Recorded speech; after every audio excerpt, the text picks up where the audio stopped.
And we've excellent. And we've both gone for a bold lipstick today. So clearly it's Wednesday and we've got an AI change maker right here.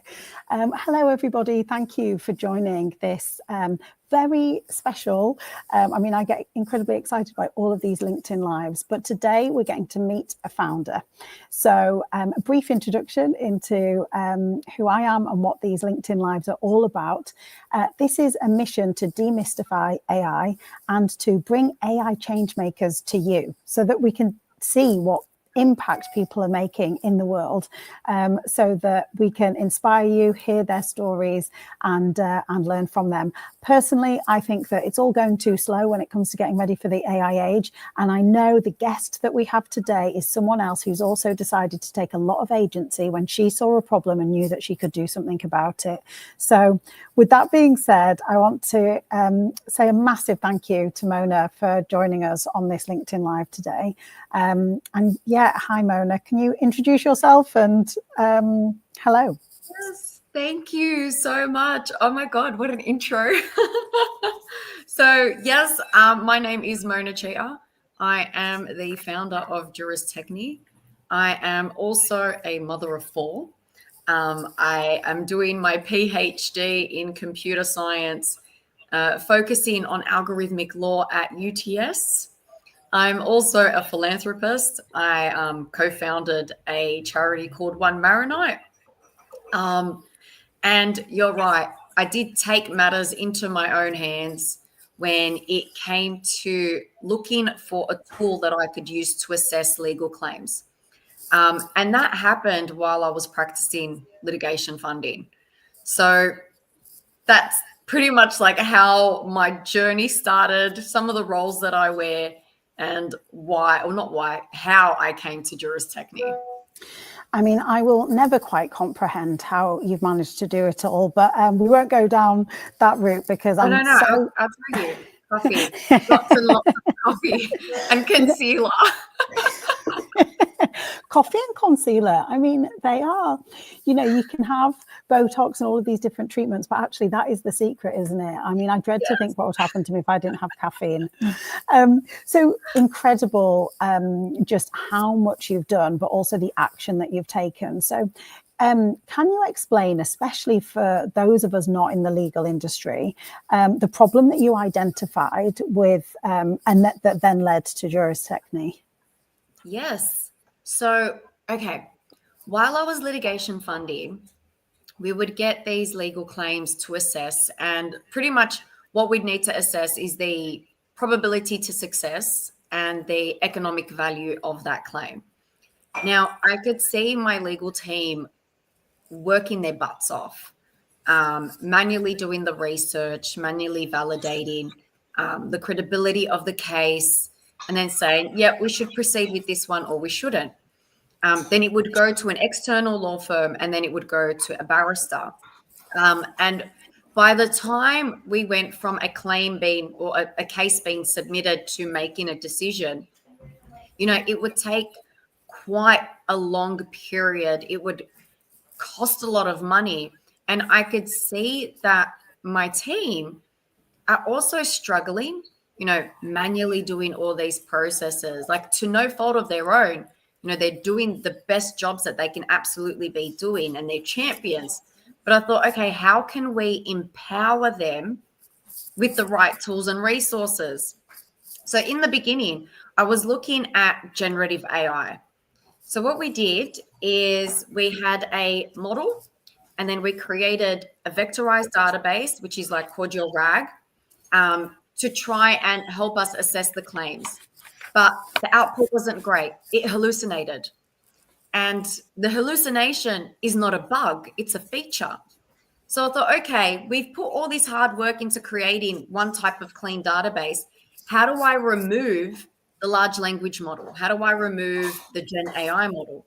Because as long as I'm using that, it will always produce output that isn't really reliable or accurate. Like, I'm not going to invest $1 million into a claim if the output that's being given to me isn't reliable and accurate. So whether that comes from a product or a person, I can't make that investment decision. So I thought, okay, how do we make this better? How do we remove this generative AI model? And that's where my PhD started. So the problem was, and still is, it's very manual for us to assess cases. The tools that we have available to us are either not fit for purpose or aren't producing the most reliable and accurate information. And I knew there is a way for me to be able to solve this problem. Which is huge, because I can imagine everyone could see the scale of the problem, but didn't want to touch the problem with a barge pole. You must have had a vision, did you? Did you, with the knowledge that you had, you must have had some kind of idea about how you could go about fixing it. Yes, that's right. So once I started talking about, okay, how do we get rid of the large language model? That's when I was introduced to explainable AI. Now, I've always used machine learning in my other roles of credit lending, because I'm also a responsible manager for Australian credit licenses. And then using technology to adhere to compliance, to adhere to the regulatory guides, to assess someone's bank statements. We use a lot of machine learning. And I thought, okay, if we can do that in finance, and I already know we do that in medicine, why can't we do it in law? And yes, it's hard. You are 100% right when you say, like, it is a massive problem. And when we look at the legal industry, it never really has had that industrial revolution that every other industry has had. Like building industry has had it, finance has had it, medicine has had it. Like so many industries have had this great, technological industrial revolution, but law hasn't.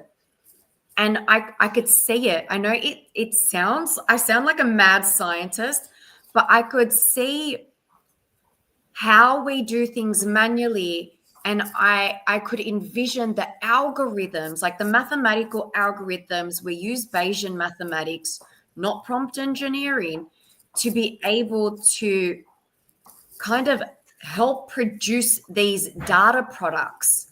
So this is like your data analytics, your insights, so that we can make really great decisions. When we have great data, we're able to formulate even better strategies, make even better decisions. Like we're making data-driven decisions. So I could see it in my head.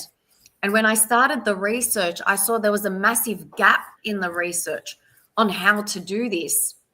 And that's part of why, UTS approved for me to start the PhD, because nobody's ever done this before. Excellent.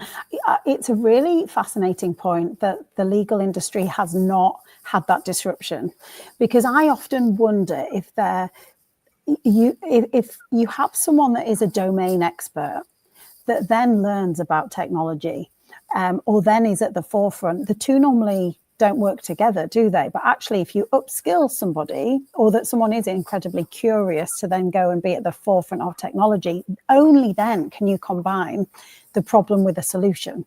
And I suppose the law, the sector hasn't had necessarily people come looking at it unless they don't understand law, and then you're not going to be able to apply a technical solution. But you actually had both the law expertise, and which is a unique combination, actually.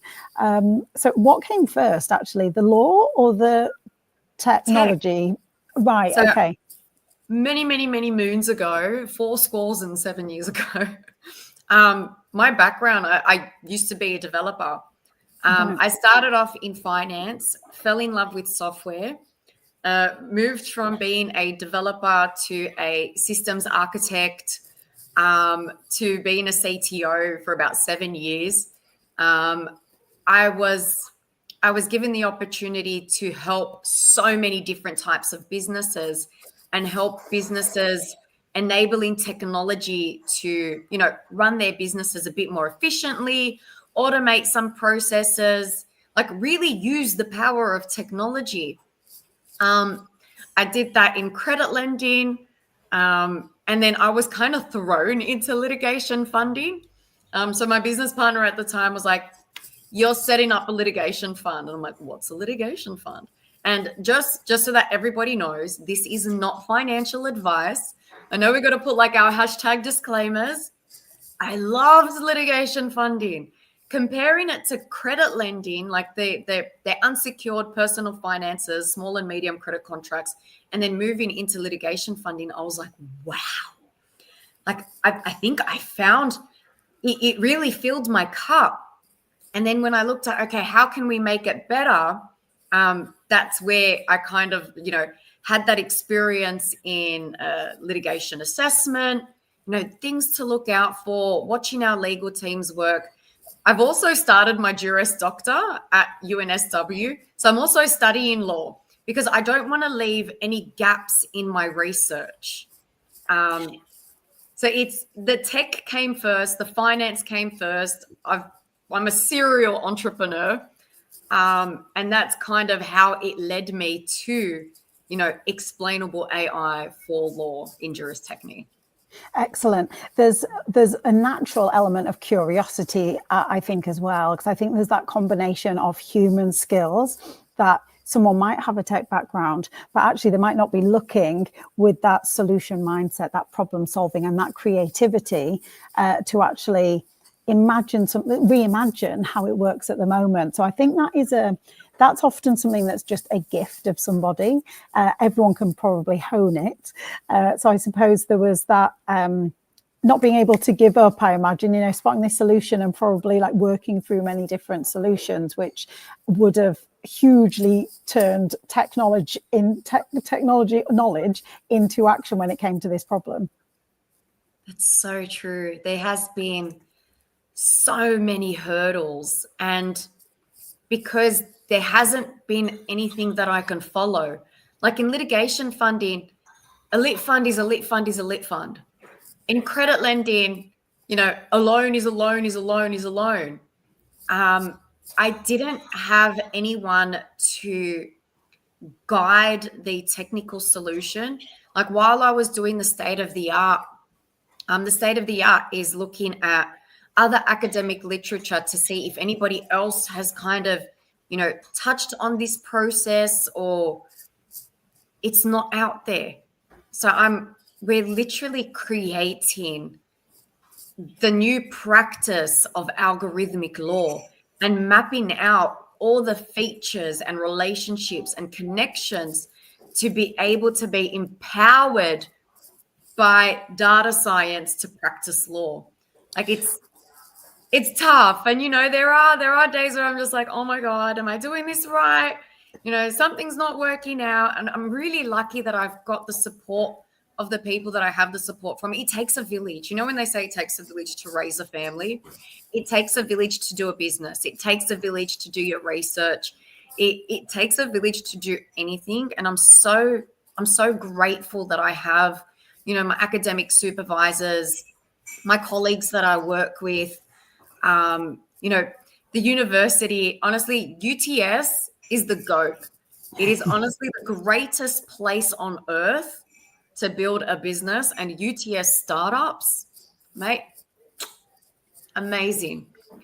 So that's incredible. That is incredible because I do think that your vision is very compelling, which is also why they've joined you. But it's great to have that infrastructure then to build, because is that where you're based then? Is that where you go and actually, oh, right. So you do have an office there. Yeah, that's right. So my team and I work out of UTS Startups. Great.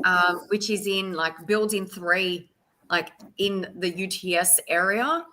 And it's the greatest. Like you're working with, other innovators who are working on other tasks and solving other problems. And if you need help, there's always someone you could tap on the shoulder, and it's vice versa. Like if someone else needs help, you're available as well to provide that support.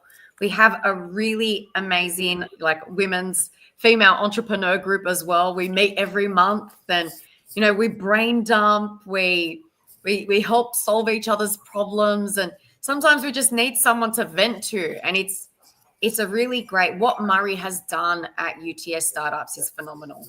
Like I'm so glad that I was exposed to UTS Startups while I was doing my MBA at UTS. best place. Brilliant. And when I'm looking at the future of work, that infrastructure and that way that you're working really appeals to me, because there's going to be huge numbers of people that will be starting their own businesses or transitioning into new roles, or roles that require at least a lot of different skills. The community and the support that you've got there, housed under a place that's full of experts, means that you're more likely to succeed because you're going to support each other. And so I think that's actually a model that can be hopefully lifted and shifted, and we can have a few buildings like that as people make transitions. You talked about algorithmic law, and I want to understand that for the audience as well, but I just want to play back how it's organized in my mind, what you've just said about you identified this problem. It was time consuming. So it's that leadership observation that you made, that for, say, you're a business leader, an organization leader, you observed these issues around efficiency, around accuracy, around the cost that was causing, and this kind of danger of things not being very accurate. And then it was about because I think whether in the tech side or the domain side, actually identifying the problem and maybe crystallizing what the problem is a skill and something that's really valuable, because then you can go out into bridging between the area that you know lots of to I know what problem it is I am to solve. And in your case, you already had both the tech and that legal knowledge. So then moving into building the solution, is this where algorithmic law comes in, or is this afterwards? So algorithmic law starts at this point when we're working together with our legal professionals, with our academics, to be able to map out the manual processes that we're currently doing, and then creating those mathematical equations to support us. Now, the most important part of developing a tool is to always put the human at the center. Any tool, and I'm going to say tools, that you build needs to empower the human's decision making. So algorithmic law isn't about making decisions in law. It's about providing the data analytics so that the human, who is the decision maker, has the data available to them to put those strategies together, to make those legal decisions, to give that legal advice. So that's something that we started off with in the beginning. The human is the center for any tool, for any solution, for any equation that we're putting together. Then the next step is, where did the data come from, right? So the biggest difference between Gen AI and explainable AI is in Gen AI, and I don't know if you've heard this terminology, but a lot of people have, is they're black boxes. Mm-hmm. Now, what that means is you literally can't see inside. So we don't know what data it's been trained on. We don't know what algorithms are being used. And we could see so much of this algorithmic bias, of the hallucinations that I mentioned earlier, because we actually don't know what's going on inside the box. And they're built that way on purpose. They're supposed to be creative and generate it, whether it's right or wrong. It's just supposed to generate content. So sometimes, when you're using Gen AI, mind you, I love Gen AI. I just wouldn't use it for legal research. You see that it's like, hey, this sounds amazing, but it's not quite right. That's because it's been trained on trillions of data sets, of data points. And all that data hasn't been taken through a layer of credibility. So you've got things from Wikipedia, from someone's blog post, and it's for legal research, it's not fit for purpose. In explainable AI, we've taken our data directly from credible resources. So the source of truth directly from government. There's no middleware. There's no, I get the government data from this place over here, or I get the court data from this place over here. No, we have built the relationships to be able to gather the data from the right sources. We have an ethics committee We've got an ethics policy. We make sure that whatever data that we're ingesting, that we're curating, that we're structuring, has that level of credibility. And that's important in law. I can't go into court and be like, Your Honor, I saw on Wikipedia that ABC, you'd get laughed at. You'd probably cop a fine and, have a really bad reputation. So those credible data sets are very, very, very important. Your output is as good as your input. Then there was the ethics, and that's what I touched on with, how we source our data, how we mitigate, the risks of algorithmic bias, how we incorporate, things like there's an algorithm called FAME, FAIM, which helps measure like fairness. So there's a lot of algorithms and mathematical equations that we incorporate to make sure that, we have mitigated the bias. We have displayed where there is bias. We don't say that, you're going to have an outcome of this, but we will show you how things have been judged from the past. We've connected it to judges. We've connected it to counsel. We've connected it to solicitors. We've connected it to matter types. We've mapped out legal reasoning, legal issues. We're in the process of mapping out legal principle. And we do this manually.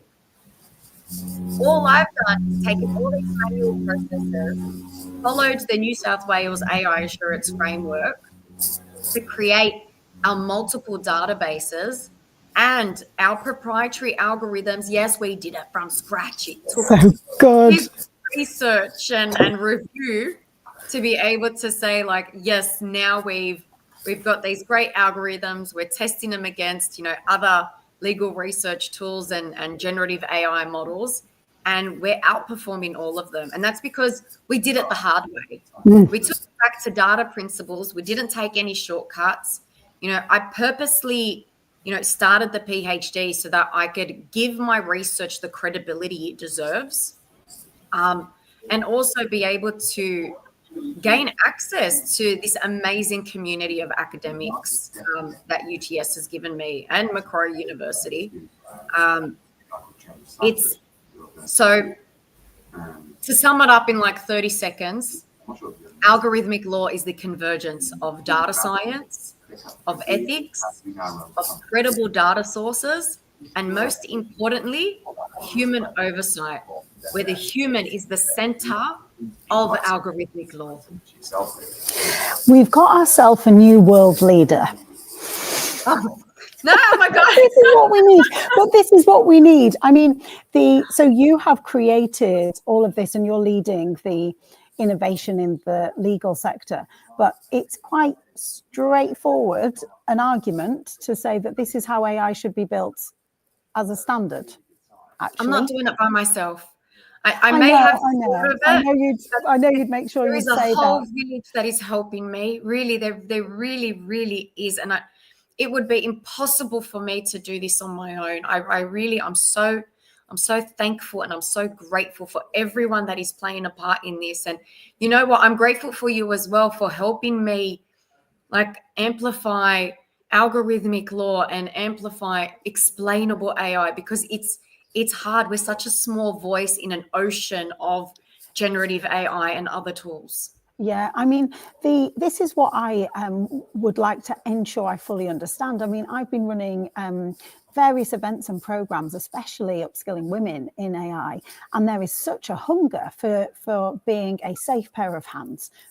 Everyone wants to innovate, but they don't want to do damage. They don't want to repeat the mistakes of the social media age. And so where we get the greatest curiosity is actually around responsible AI. I want to do this, but how do I do it responsibly? What is stopping everywhere else be explainable AI? is it this kind of, is it easier to do the black box situation? Why can't AI just all be explainable AI based on what is algorithmic or that innovative? Shouldn't it just be how it's done? You're right. It is way easier to prompt engineer and build a RAG wrapped LLM. It's a lot cheaper as well. But the output and the use case is really important. Now, we don't have this area regulated yet. What we're at the beginning of is seeing the frameworks. So that's that New South Wales AI assurance framework and the standards, the Australian AI voluntary standards, which have already been released that government has to adhere to. Now, if we look at the past, by the time it gets to legislation, it's going to take a while. It's very highly unregulated at the moment. And some people actually hate me by saying this, but I think we do need regulation and compliance like we needed in finance, after the GFC, after the Royal Commissions. Regulation doesn't stop innovation.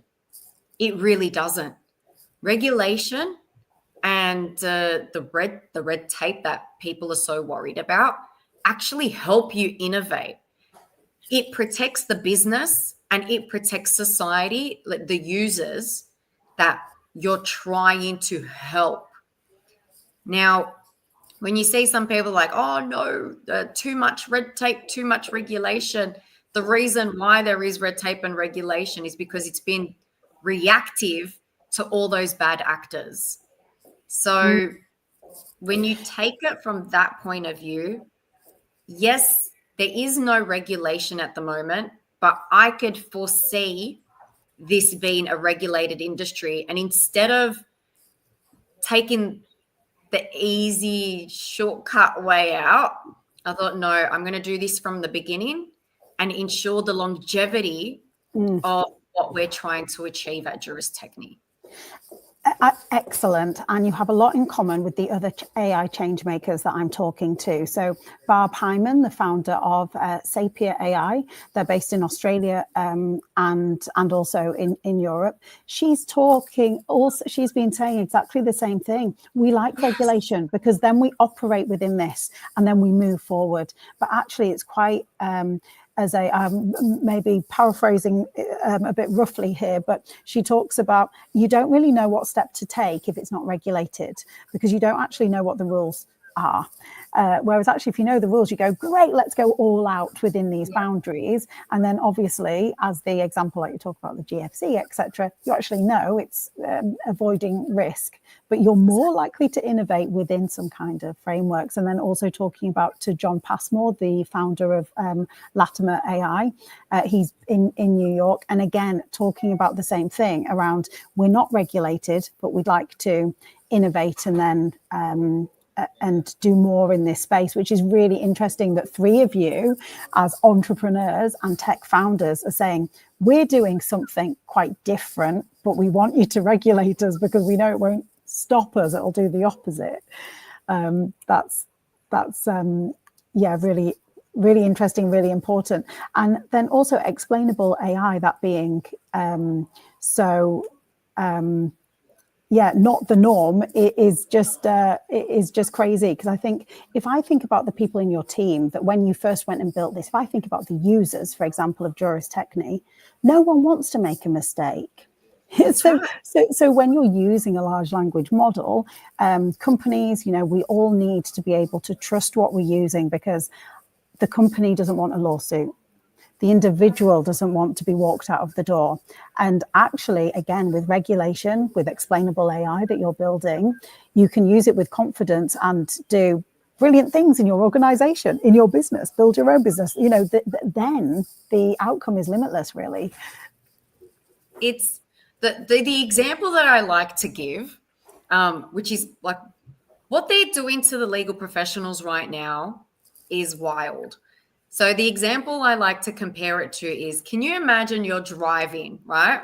You've got your Google Maps running, but you also need to have your Gregory's open, like your physical map open to make sure that Google Map is giving you the right directions while you're driving. Like, that's mad. ridiculous.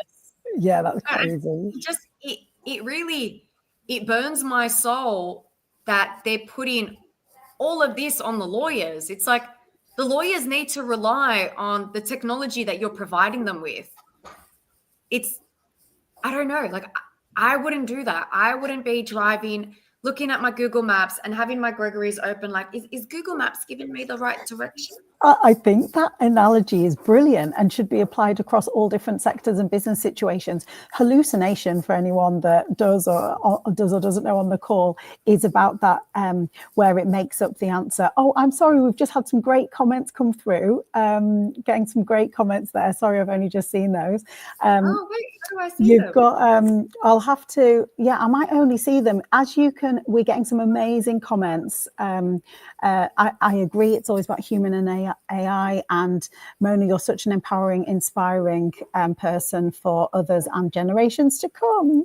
Oh, and for some reason, thank you for having me. Oh, sorry, thank you for having a Hannah Maud. It's not showing the name, but the name is Muzzy. Thank you so much. So yeah, because this is on this point around hallucination, it's lovely to get those points. I'll screenshot them for you, Mona, because they're always nice to see some positive comments. I feel so seen. Yeah, you've got an army behind you. That was a nice surprise, pressing on comments. Sorry, everyone, it took me a while. The hallucination and the analogy that you're talking about, hallucination is where the machine makes it up. Because a little bit like a child, it's kind of like, I don't know where, my socks are, or I don't know who ate that last chocolate. So it'll kind of go, my dog did. That's kind of the thing. So your analogy about Google Maps versus a physical map is something that everyone can apply, because if you're making a decision about who gets a job in your organization, you're basically saying, can I trust my AI recommendation, or should I actually be going through ensuring that I haven't made a decision based on bias, etc., and going through and now doing that whole situation again without the benefit of the AI, physically checking every CV to double check I made the right decision. So I think that analogy could be applied everywhere, and therefore you're putting the right pressure and giving us, everyone who's less technical, the words to communicate that issue inside our organizations to say, hang on, I need to trust the output. I cannot use the output plus the old way. That we're going back to being inefficient and generating costs that we don't need to generate again.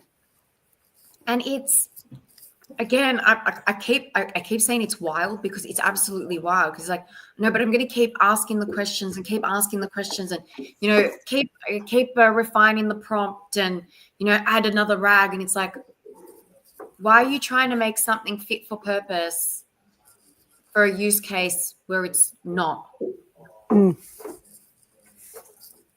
We need to get algorithmic law out there. We need to get explainable AI out there.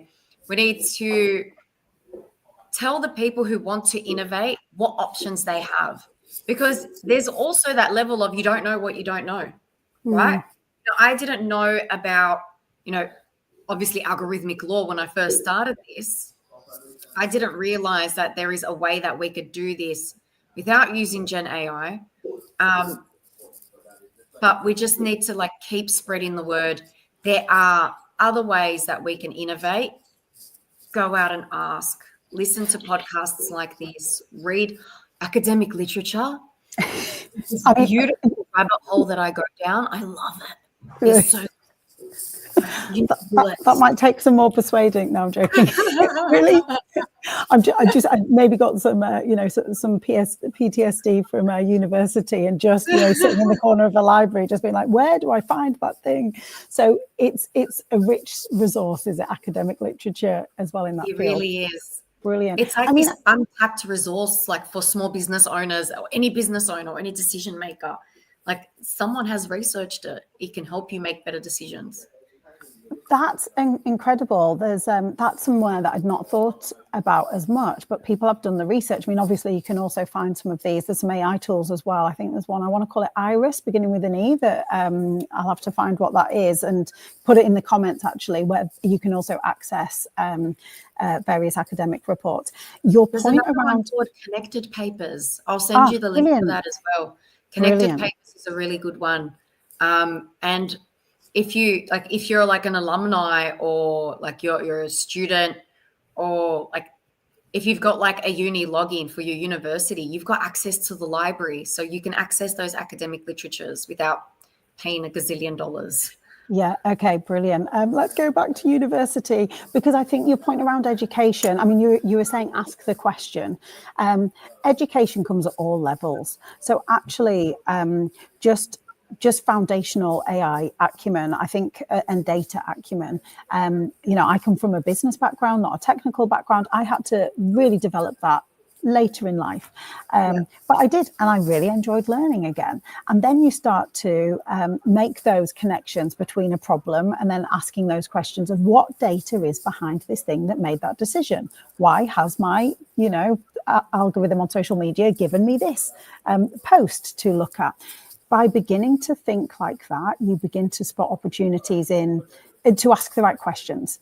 And then education could be at so many levels, but I think foundational, wherever you're starting, just beginning on the tools, just maybe beginning to hone that critical thinking around what am I asking a large language model? What is it coming back to? Because you just spend a weekend, playing around with ChatGPT and Midjourney, and you quite soon start spotting things that just don't feel right. And that can be the beginning of, if I was to be, or in my business or in my community, what would I want to be telling people to watch out for?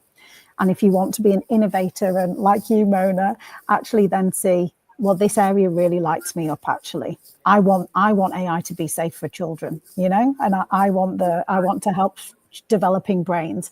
I think there is needless to say, a massive job to do, but I think we need armies of people who are ready to stand up to kind of go, I want to do something about that, because we absolutely can. By the way, you're a fine example of demonstrating that you can, and by getting your village around you. I know it wasn't on your own, but just I think maybe just sort of beginning to close out on that, conscious of your time, thinking about how women particularly can embrace AI and potentially impact the world, or impact some of these areas where things need to be better. Have you got any thoughts on that? I'm going to say this, and this is for all the ladies. Yep. You don't need permission to innovate. You don't need anybody's permission to go out there and solve the problem that you are going to be able to solve, because we are like naturally curious and empathetic, and we can juggle 6 billion things at once. We are master multitaskers. The one thing that I learned, like now that I'm getting to my 40s, is you don't need someone's permission to go out and do it. So this is me saying, if you know you can do it, do it. You don't need to be 100% qualified and knowledgeable and, oh no, I need to tick all the boxes. No, you don't. You can just jump in the deep end and learn as you go, but take it from a curious point of view. Don't be scared to ask for help. A lot of people place this, what is it? They reward, I did it on my own, and no, I did it with no help. Throw that in the rubbish. We're a community-based species. Like, we need community. Go out and ask for help, and be genuine, because you will be so surprised how many people want to help you. But obviously, like, come from a genuine place. Do things that are going to help one person, because that one person is going to help other people, and it's going to have this beautiful flow-on effect. Like, this is how algorithmic law started. Hannah, it started off with nothing and nobody knowing what to do or how to do it. But I asked questions, and I think the most unfair advantage that Juris Techni has had over my other businesses is that I built it at the same time that I was doing my MBA. I didn't do an undergrad. Straight out of high school, I went to work. I didn't start uni till I was 35. Like, interesting. There's no right age to start it. There's never, I'm too old or I'm too busy, because I found an online MBA at UTS that was flexible, that I could still learn and grow and build my business at the same time. And in the MBA, you get to choose the business that you base all your assignments on. So it was like the MBA was working for me, not the opposite way around. And it's the same with the JD. The JD is working for me because the knowledge that I'm gaining for that, I'm applying to my research in Juris Techni. My PhD is working for me because I'm commercializing all that research in this business. Like, when you reframe your thinking and see them in a different light, the opportunities that present themselves and the people that come into your life are just amazing. I don't feel like I'm working every day. This fills my cup. I'm obsessed with it. I talk about it. I dream about it. My kids are now saying they want to be algorithmic lawyers, and I'm just like, I'm so proud. Oh, that's amazing. Great, because we're a bit short on headcount. Could do with another 4 people in the team. That's incredible. I think that's such a perfect loop of education, and that feedback loop around education, business, and then that value loop that you've created. What a great point. So thank you so much. Talk about like the inspiration to follow a thread of curiosity and then to keep going, because I know we've talked about, you began studying at 35, you've now got the network around you. I'm sure you had no's, I'm sure you had barriers. So many. And I think that's important to remember as well, to say, actually, you haven't been doing this for that long. So we can still look at you and think that you're the finished article. Well, actually, you probably just have got a lot of resilience to saying no to people that might have said no, or just kind of gone, I don't get it, but gone, okay, that's just one person who doesn't get it.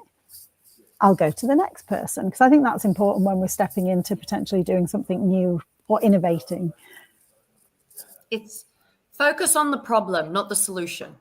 When you're problem centric, the solution is going to change and iterate a million times. What I came up with in the beginning of my journey is very different to where we are now. Never focus on the solution and the features. It's what problem are you solving and how can you solve that problem, and making sure that we're solving problems that matter to people. I mean, that's a mini MBA there. Drop the mic. Thank you. That's an incredibly, I'm thinking about, I'm going to take that, like put that on the to-do list. Focus on the problem. Thank you so much. Thank you for everyone that's joined, and I'll screenshot the lovely comments. Just so inspiring. We will be following your journey. Thank you to the village that supports you to make this happen as well, because I think I've said this to you when we've met in the past, like the ripple effect that I think you have, that you don't realize just keeps continuing, and that's very important. So thank you for joining. Thanks for everyone that joined this. Thank you. Please follow Mona and myself, Hannah Maud, because we're both doing lots of work to bring people into this space. Thank you. Take care.